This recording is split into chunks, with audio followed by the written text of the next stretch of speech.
Adam Dillon, 170. Moderator, I don't know about you, but I'm tired. I'm not talking about that feeling of being here all week, sitting in a warm hall all day.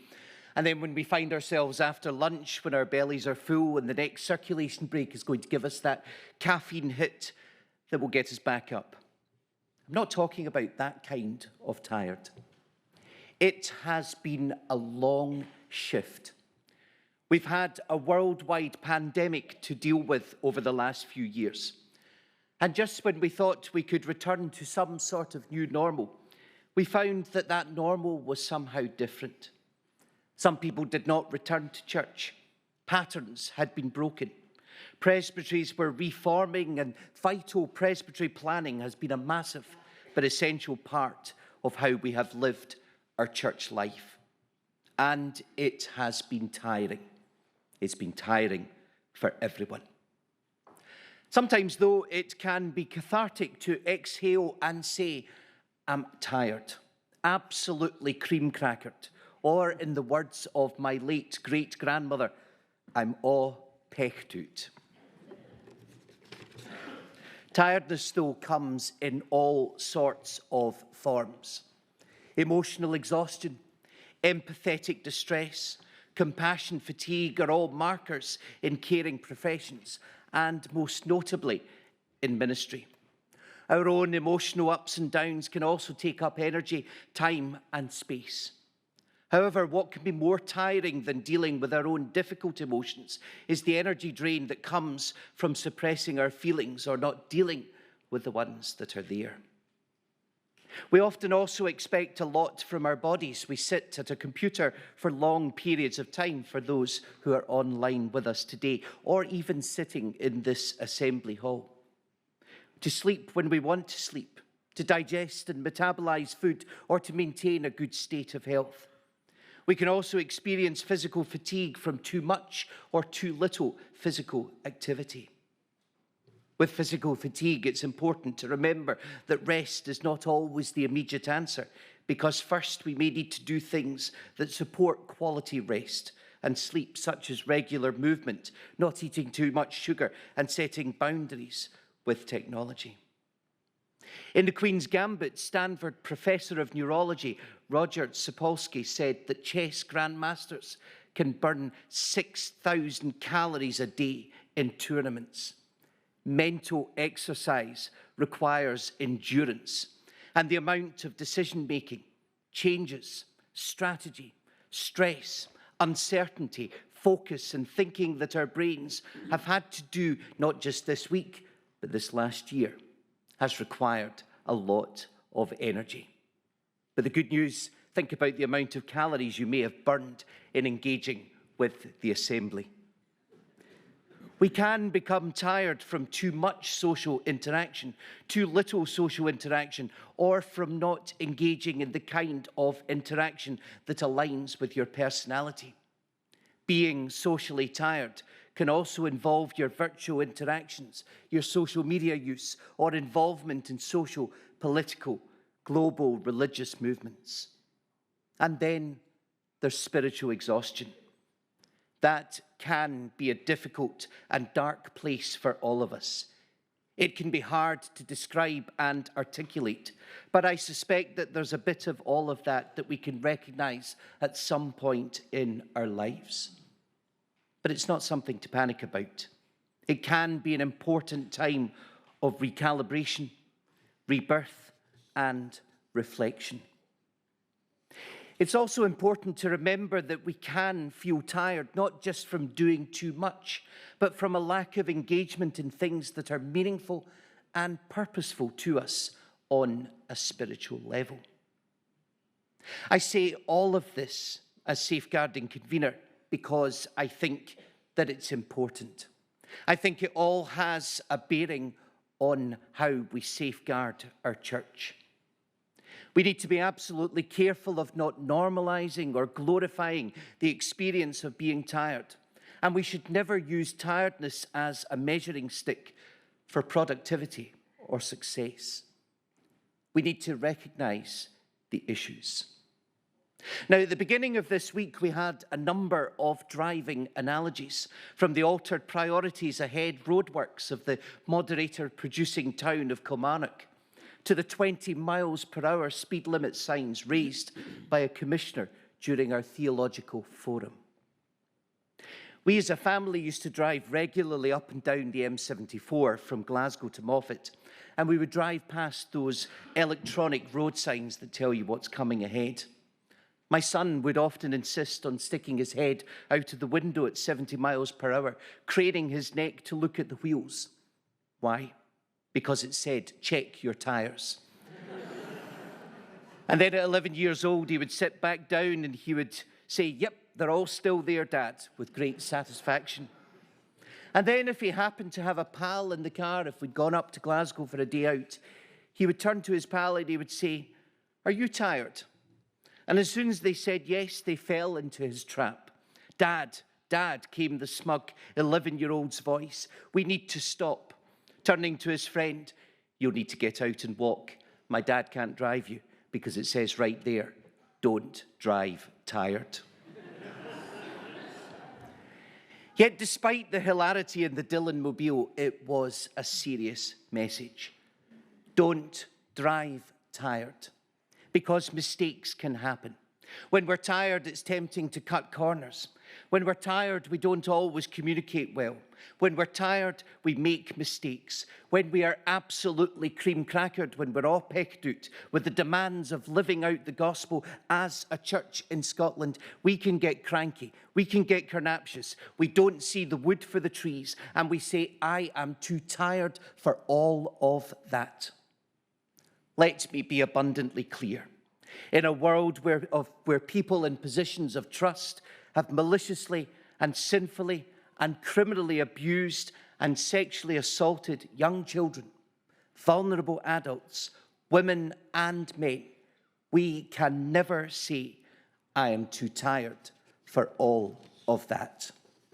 And in a society where trusted leaders and, at times too, trusted religious leaders have violated every norm, expectation and ounce of integrity when they prey on women and girls using the pastoral tool for misconduct and abuse, assault and infidelity whilst destroying lives and congregations, we cannot say, I am too tired for all of that. We must always humbly say that this Kirk, imperfect as it is, must do everything it can to robustly safeguard its people, its volunteers, and those it reaches out to in Christ's name from the fear of abuse, assault, or harm of any kind. We simply cannot say, I'm too tired for all of that. Often in the church, when we think about safeguarding, we might think about training days, process, paperwork, safeguarding officers, blah de blah. The word can create discomfort about being out of our depth and a fear of not responding well, and then a whole host of emotions are loaded onto the word. And by the time these emotions combine with the sense that safeguarding is about process and getting things right, safeguarding becomes this thing that we do. A requirement, a duty, a moment where we say, I'm too tired for all of that. But what if there were a completely different way to look at it? What if safeguarding is not about being reactive, but actually about being the church?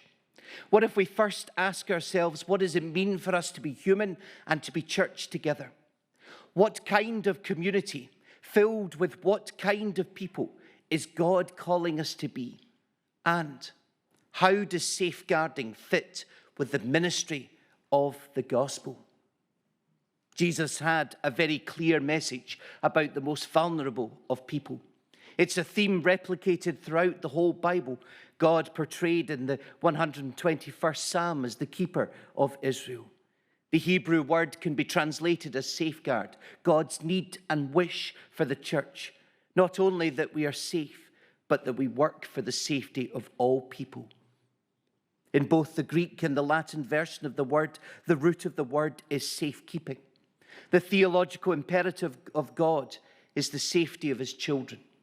And Jesus consistently calls us to care for the most vulnerable in our midst. So let me tell you briefly about some of the things that are important to us in safeguarding this year.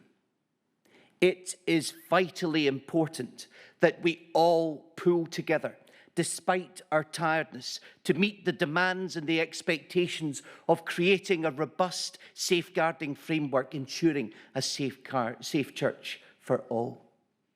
My plea to you is that it is of absolute importance that if people are undertaking regulated work in congregations and presbyteries, that they are recruited properly and are PVG and DBS checked. If people are unsure whether someone is undertaking regulated work, please be in touch with us. We're here to help. We're here to advise. This is very important with the implementation of the Disclosure Act, as it now goes beyond a moral imperative to a legal responsibility. We have a huge number of people registered with us for regulated work. We need to make sure that register is maintained in real time. Please also let Disclosure Scotland and the Safeguarding Service know if you stop doing regulated work, so that we have accurate records. In response to the 2021 deliverance to scope out a mandatory training programme for ministers, we were able to introduce the Safeguarding Learning Pathway. This was in response to a recognition that there was a gap in training for ministers, with the emphasis having been placed on volunteers. The pathway was set out in a tiered approach to learning and was intended for everyone who has some responsibility for vulnerable groups within the church. We do acknowledge that there are massive challenges facing presbyteries and congregations in terms of meeting those timescales in the compliance pathway. But we have to do everything that we can to make sure everyone who needs to be trained is trained as soon as is practically possible. I cannot emphasize enough how important this is for all of us. We also acknowledge that there is some catching up in trying to achieve this, and we are rolling out extra training sessions across the whole country, with a tag team of trainers who will attend particularly to the areas and the presbyteries who are struggling to facilitate this responsibility. The staff of Safeguarding are here to help you. Speaking out on behalf of the voiceless is an important consideration for safeguarding. Those who are vulnerable are not to be seen just as victims, but as those with a voice that deserves to be heard. Victims and survivors have their own decision-making opportunities, and indeed with their unique and personal experience can be effective advocates for others and pursuers of justice in their own right, if empowered to do so. We are continuing important work with survivors, and we will bring a report to next year's Assembly. Put simply though, safeguarding in this respect has to be a partnership, not something done to the vulnerable or about them, but with them. Speaking up for them and alongside them is therefore a deeply biblical principle. And when high-profile predators enter the news in a week like this, it serves as a timely reminder that non-recent abuse and its associated trauma is absolutely current. We as a church must stand with survivors of abuse. Finally, I would like to thank our partners for their continued work, to the Communications Department in helping us bring Safeguarding online, for IT for helping us implement a new case management database, our work with and for the United Reformed Church, Crossreach, and the Girls and Boys Brigades. I would also like to place on record my thanks to the staff of our service, to all volunteers across the whole country, and to my Vice-Convener, Fiona Reynolds, who steps down this year, but has led our training side tirelessly over her years of service. Moderator, I present the report and move the deliverance. Thank you, Adam. Seconded. Seconded. Thank you. We move to questions. I have two people on my screen, Neil Glover and Brian Kerr. Thank you, Moderator. Neil Glover, 342. I have two questions which relate to the work as a whole, and I hope it's okay to ask them together because I think it might help the convener if I do. But firstly, I just want to pay tribute to the work of the Safeguarding Committee and the Safeguarding Department. I think it strikes me so often that in the church that it's the support departments that congregations so often call upon, and we are so often well, just trying to navigate things, and if it's in order as well, just to pay tribute to safeguarding coordinators, because I cannot think of a more important role in the life of our congregations. So thank you to the committee, and thank you to the convener as well for a really important speech, so thank you. The two questions relate to trustee training, which I couldn't find in the report. So the first question is, what is the progress on that? And I may have missed it in the report. But the second is a note of concern. Would it be possible to have a mechanism where congregations where there is no regulated work happening, and that's a really sad thing because it probably means there's not young people in the congregation, would it be possible to have a mechanism where if a congregation doesn't have regulated work happening, there could be a 12-month exemption for trustee training? Because I think that to force trustees to go through training which isn't relevant is difficult. So two questions, trustee training and a possible exemption where regulated work isn't happening. Thank you, Moderator. Thank you. Convener.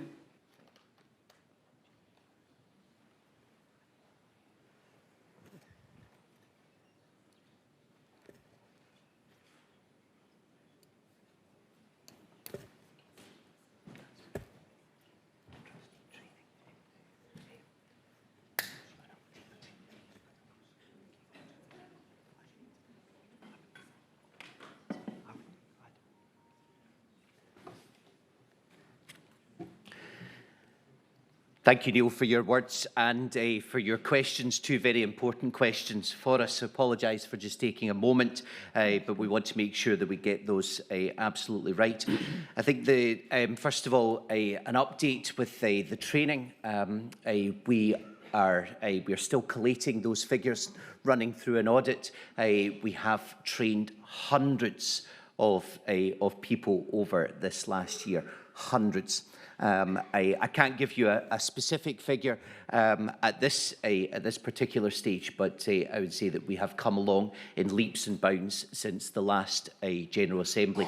That's been a lot of hard work from our safeguarding trainers and a significant amount of cooperation and enthusiasm from those within our congregations.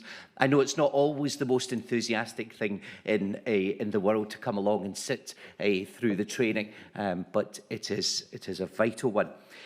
The question about whether we could have a 12-month kind of exemption for trustee training if there is no regulated work, I think that's a very difficult question because actually it presents a difficult situation for that congregation. Because while we would note with regret if we have congregations in that particular position, I'm pretty sure that there will be congregations like that. What that 12-month exemption would do if they didn't undertake trustee training would actually delay anything if they wanted to start something up. And so for that reason, I would suggest that while it's a very well-meaning a suggestion of an exemption, I don't think it would be helpful for those particular congregations because if something were to come up, it's really important that the trustees have that training, which would then allow them to run with it and roll along. So, thank you. Thank you, Convener. And it's always good to take a minute, so no problem. Brian Kerr. Moderator Kerr 231. Again, like Mr Glover, I want to pay tribute to the service and the work that goes on in ensuring that we have the highest standards within our church. One of the things that has exercised our mind in the presbytery over the last year is training, and specifically the question of training where people are involved in multiple different parts of the church's life, whether that's an elder who is also a Sunday school teacher, who is also a boys' brigade officer, and perhaps even a girls' brigade officer at the same time. And there's no mechanism for shared knowledge across that person's brain to be moved between units. So if somebody is a boys' brigade officer and a Sunday school leader, they have to attend 2 introductory trainings based on the boys' brigade model and the church. And I think my question is there a way that we could make that more joined up? We now have a service level agreement with the boys' brigade. We now trust that their training that they are doing in Module 4 meets the criteria that we need to sign somebody off as suitable to work. Could that not be applied if they are also a Sunday school teacher? And secondly, and very briefly, what's the status of the discussions with the Girls' Brigade? And have we now reached a conclusion on that so that, again, like the Boys' Brigade, their own training is sufficient rather than them having to do that and ours as well?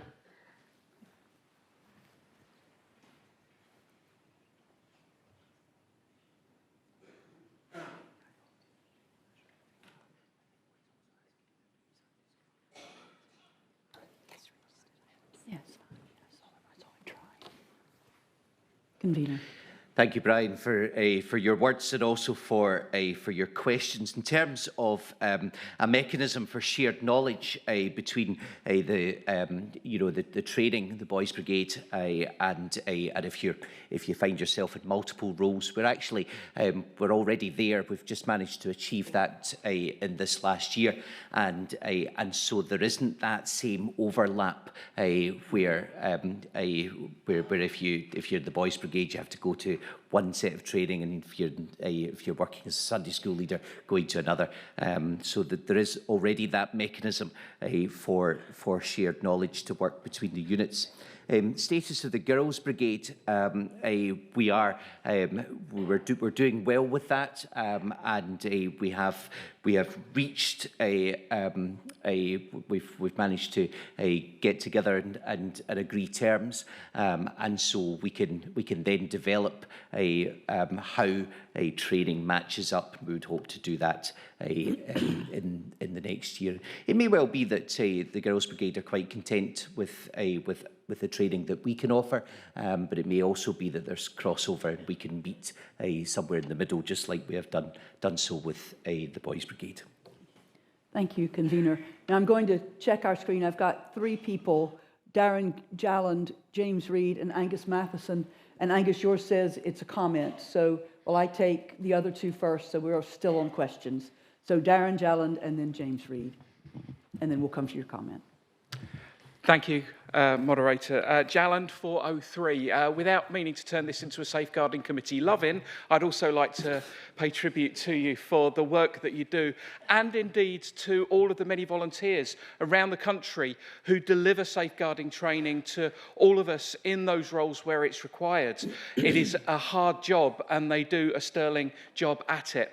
And I mention that because that is actually what I want to address, is the standard and consistency of the safeguarding training that is delivered. I've only been an ordained minister for 6 months, and yet in that time I've had many, many conversations with people about the safeguarding training that they've received. In many cases, they've felt completely equipped to go out and do their role, knowing what their responsibilities are. However, there are also many cases where the training has been curtailed. It has been hijacked by 1 or 2 questions. It's been difficult for the trainer to keep control, stick to time and deliver all of the material that needs to be done. So my question is, what training do the many volunteers around the country who deliver this training actually have in training skills, in the ability to deliver training courses? And would the Safeguarding Committee be willing to look at that and maybe review what is needed? Because skills such as facilitating discussions, making sure that all the material is delivered within the timescale are very, very important. Speaking as somebody for whom that was their job before going into ministry, that's a very, very important thing to do, to make sure that whoever is being trained actually gets the most out of the session. Thank you. Thank you. Convener. Thank you, Darren. I couldn't agree with you more. And I suppose that's the nature of working in a voluntary organisation. So our trainers consistently go through training, and we make sure that from time to time there are observers sitting back to see how that training is going on. But on a night where there is a training, we really are in the hands of those who are there. And what their mood is, and I think that's why I spoke about some of the feelings that we might have of tiredness, and how that can lead to breakdown of communication. We ran an audit over the last couple of years, and we have acknowledged where we have the gaps in training, and we're working consistently on that, and it's an ongoing process. Thank you, Convener. And James Reid. Thank you, Moderator. Reid 291. Darren has said most of what I would want to say, so I daren't take up time. Other than just a question on the Minister's pathway, am I correct in understanding that of the 3 sessions, 2 will be provided locally and 1 will be provided nationally? Thank you. Yes.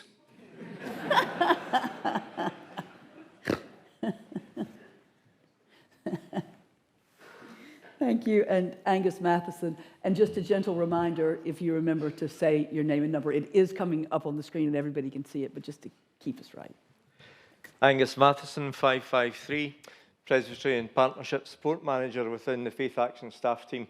Moderator, I just wanted to offer an additional response in support of the convener's fairly complete answer to Mr Glover.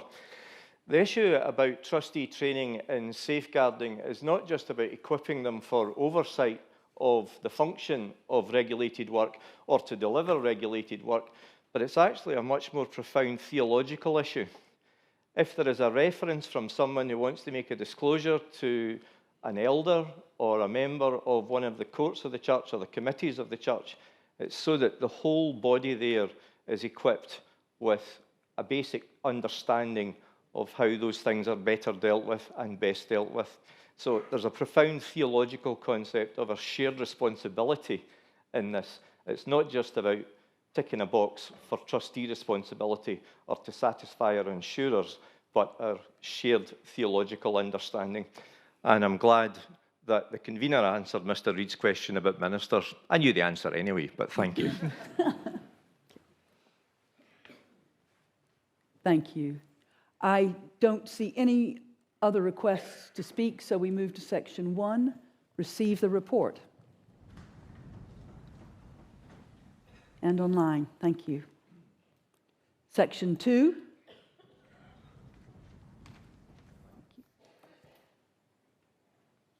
Section 3.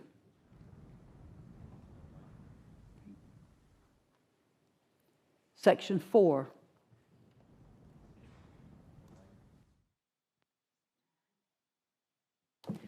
And we have a new section 5 in the name of Brian Kerr. And Mr. Kerr, do we have a seconder? We do. Wonderful.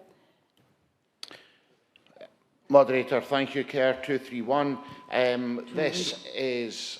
Sorry, we need to read it first. Sorry. Yeah, sorry. No, don't worry. Thank Not you. a Thank you, problem. moderator. I was a bit slow off my chair. Right.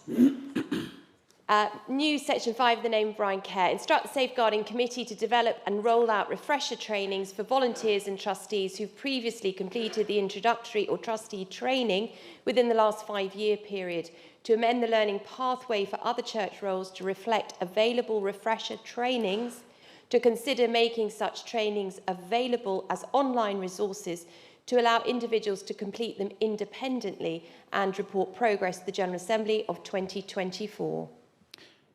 Mr. Kerr. Moderator, thank you. I have been so impressed with our team in Presbytery, headed up by our Education and Training and Development Officer, Lorna Loughlin, who has been putting in a power of work to get trainings up and running. From an audit that we did at the start of the year, we have around 5,800 people within our presbytery that require retraining. We are not alone, and we know that, and we've spoken with the committee and the team about it. Our trainers are at absolute capacity. It's not a tiredness thing, it's just simply a capacity. We have 5 trainers and are recruiting many more at the moment who are undergoing training. However, it's also, and following on from Darren's comment about people having mixed experiences of trainings, and some feeling very equipped and some perhaps less so at the end. Those who are attending again after having perhaps been at other trainings or having other applied knowledge often find the introductory course again, rather than a refresher training, to be something that it's not valuable, but perhaps it's not the best use of the church's resources. I'm not for a minute saying that we should not train people, absolutely not. What I'm suggesting is that we need a proper refresher training, rather than assuming that everyone needs to go back to square one every time they step through the training door. And that is what, at the moment, we are seeing. What we're asking the committee to do is to look at how that refresher training might be looked out and rolled out. We are also willing at Forth Valley and Clydesdale, obviously, once we got off the naughty step with the mission plan, but we are really committed to making this work, and we will commit here to helping the committee resource this through the technology that we have in helping to look at perhaps even providing some of the online things that are required to make this happen, even in a pilot.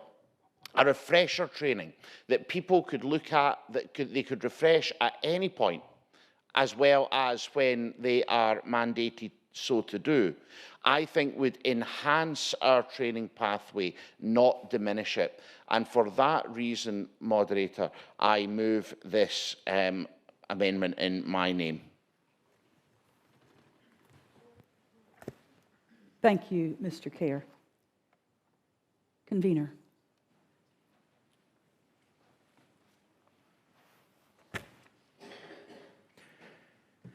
Moderator, I think the naughty step just got a child gate attached to it as well. I thank you for your thoughts on this. We're minded to accept this. However, I think there are some caveats that we need to place on this. I don't believe that it is good for the church. I don't think Mr. Kerr was suggesting this, but I don't think it's good for the church to try and shortcut its way through a training that is vital.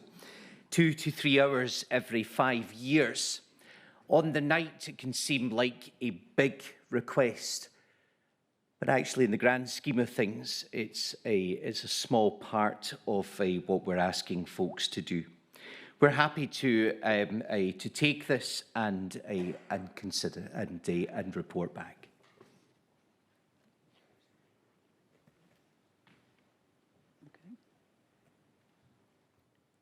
Does the Assembly approve the new Section 8? Section 5, sorry. and online. Okay, super. We go back to 5 in print. We've got a request to speak from Alex Shuttleworth.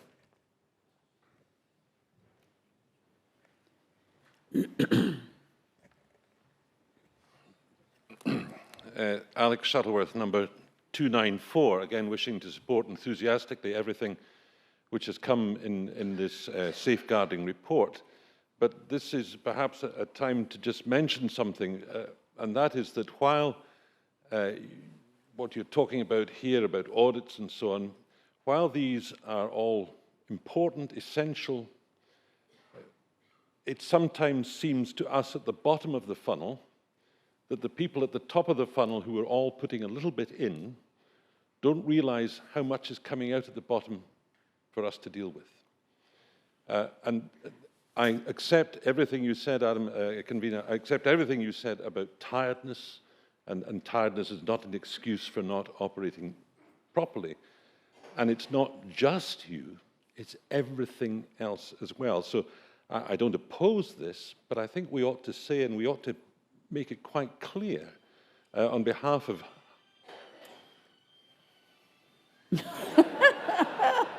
I'm not ready.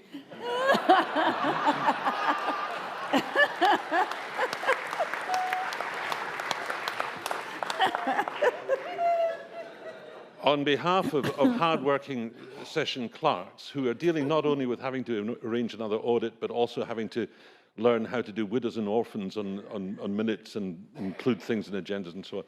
And the other thing is that one of the restrictions on all mission work is the amount of auditing work which presbyteries and kirk sessions are being asked to do.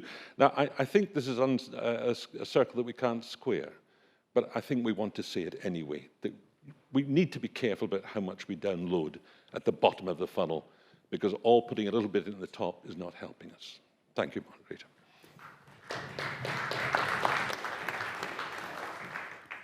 Thank you. 5 as in print and online. Good to go. Excellent. We've got a request to speak from Nigel Robb. Thank you, Moderator. Nigel Robb, Commissioner number 293. I wish to thank the Safeguarding Committee for its report and its clarity and succinctness, and I think it's been very helpful to us all. I wish to also acknowledge that I was Secretary of the group that produced the report of such as the Kingdom of Heaven, and was Secretary of the group that reviewed its practice in 2016. So therefore, I have a degree of interest and investment in this. And I just would wish to ask that the original members of that group, like the very Reverend John Christie, Alistair Cherry, Dr. Karen Campbell and others, might be consulted in the process of this review so that their knowledge, their insight and their experience of why they put what into that report, what they did and what they left out. And perhaps actually as events have changed, circumstances have changed and the width and diversity of safeguarding has changed, they might actually be enlightened too, as well as contributing in this area. Thank you. Thank you. Convener, would you like to respond? Gladly. We're very happy to do that. Thank you. Super. Thank you. Section 6. Thank you. Section 7.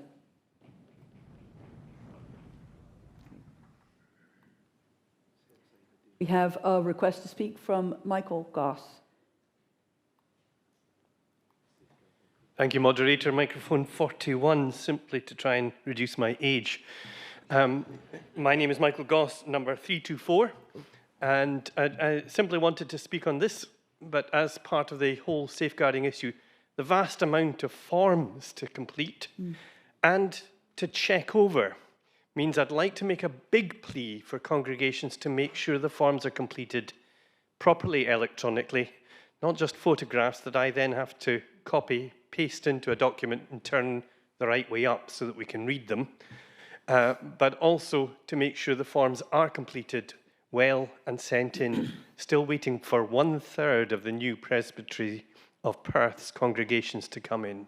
On the SG22, the forms that are sent back to say that somebody is no longer doing protected work, could I ask the convener if these forms can be completed and sent in spite of the fact that many of the folk who are no longer doing the work are no longer contactable because of frailty, illness, or having moved away, and that's why they're no longer doing the work. Could we still get those forms back in so that we can make sure that people are no longer kept on our registers who shouldn't be on our registers for data protection purposes? Thank you.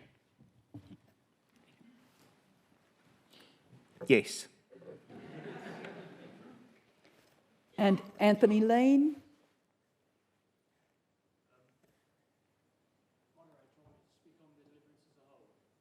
We'll hold on that then, thank you.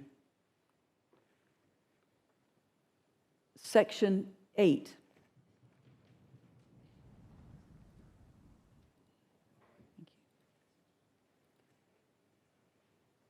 Okay. Barry Hughes. Great.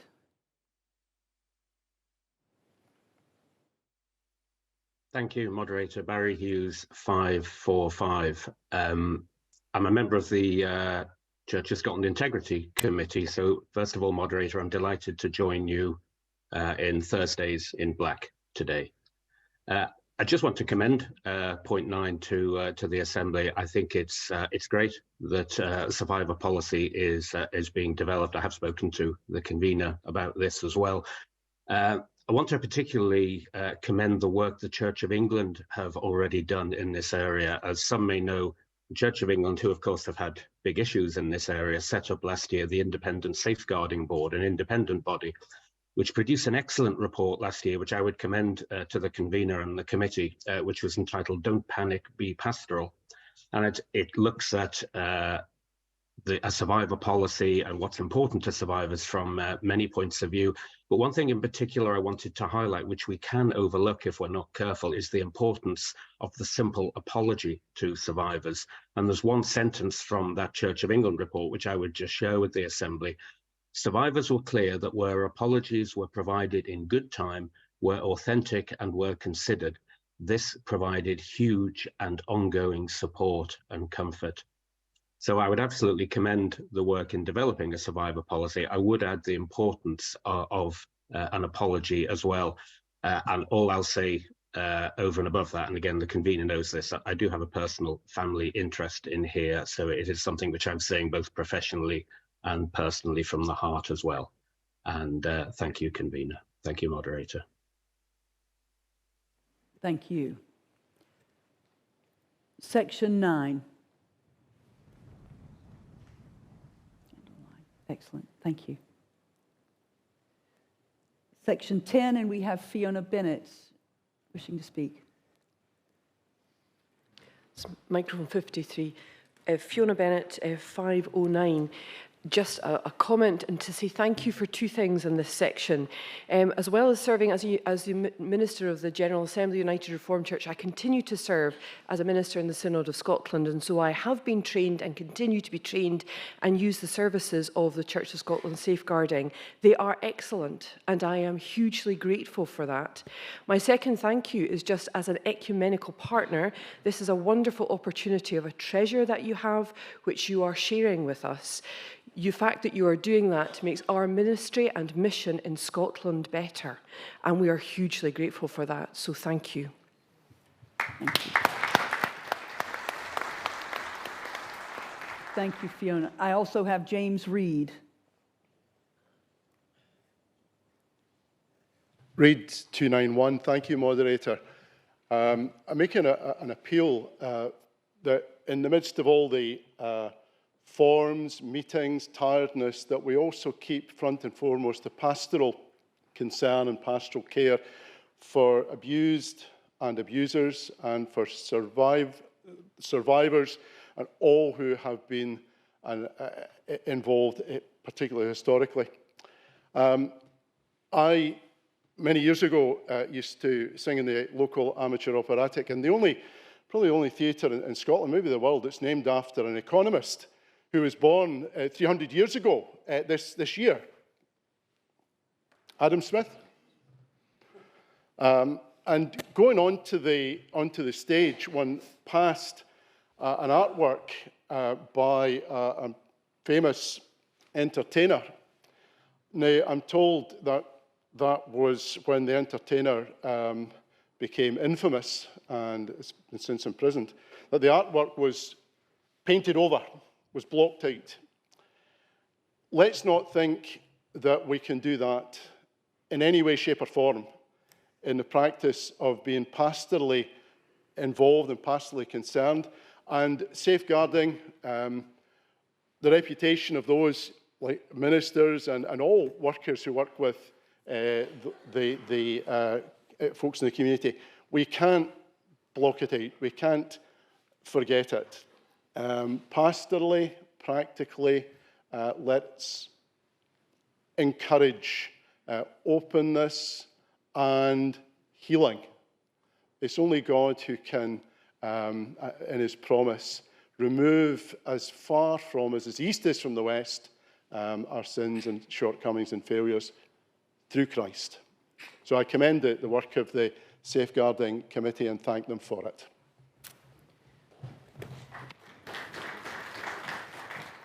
Thank you. And we move to section 10, Assembly and online. Thank you. And the deliverance as a whole, we have, I believe, we have Anthony Lane who'd like to speak. And if there's someone else, that's fine. I saw some movement in the background, so if you'd like to speak, that's fine. But first, Anthony Lane. Thank you, moderator. Lane 122. I thought it'd be an appropriate point with the end of looking at the Safeguarding Committee's report and all of the comments that have been raised and the questions as well. Much has been said about how tired we are in the efforts that we have to put in to run in our congregations, both pastorally and practically. And I certainly have felt that the last few years, and even before the pandemic and all of the pressures that's brought upon us, I've recently retired, and I suppose I'm saying, you know, I've been doing this. I've been working hard within our congregation, within the presbytery, for a number of years now, throughout my adult life. And you get to retirement and you think, as Adam was suggesting, that I don't want this anymore. And of course, I'm not saying that. But I'd just like to ask Assembly to reflect on something which came across from the Amber audit, which I think so many of us in this hall and online across our churches were involved in. Just a year ago, as part of the work being undertaken by the General Trustees. And I realise that's not part of what we're talking about here, but please hear me out, because within that audit, it was a very thorough investigation for each congregation to consider not only just how well they use their buildings and how effective right spaces in the right places, etc., but really how the management was going within each of their churches and how well each congregation is facing up to the massive pressures we have with legislation, and none of it is as important as safeguarding. And we really are thin on the ground, and it is so important. So in that Amber report, there is a question, and I felt that it's, and this probably needs to be clarified, that it's not just about all of the stuff in the Amber report. It's the overall ability, competency, the resources each congregation has to carry on doing its job. It says, do you think you have the resources? I'm saying out loud here, really just trying to remember what it does say. Do you have the resources to be able to carry on effective management and running of your church? Mm. And I think safeguarding should be one of the, if not the first thing, if you haven't got the resources there, you You should really be saying, no, we haven't. If you haven't got those resources to do all of the responsibilities we have here, you have to say no. And I wonder what kind of weighting that would put on your score if you said no. Thank you, moderator. Thank you. Thank you very much. See no other requests to speak. The deliverance as a whole.